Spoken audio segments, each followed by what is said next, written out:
Hello guys, today video luluto po tayo ng tinola.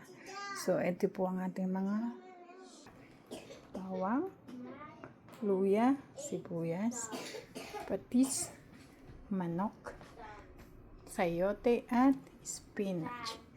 So yan po, tayo po ay magigisa. So magpainit tayo ng mantika. And then, magigisa tayo ng sibuyas. Para po. So, yun. So, yan po. So, yan. So, magigisa tayo ng bawang. Luya. At saka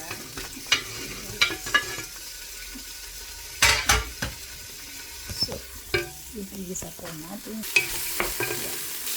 So pag nagisa na po natin yan siya, lalagay po natin yung manok yan lagay nyo yung manok, tapos tuloy nyo lang po siya, haluin ng haluin lang po siya dyan, takpan nyo para mag-golden brown siya. Tapos ilagay nyo na po yung sayote,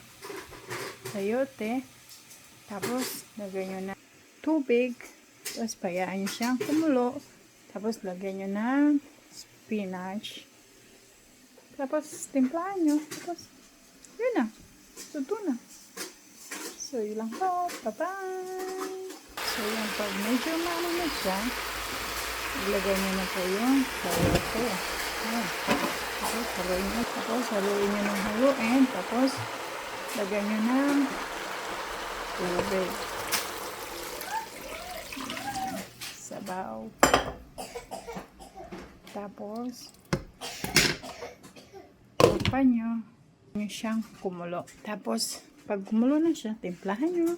Pag malambot na yung manok, lagyan nyo ng spinach. Tapos yun, luto na. So bye bye.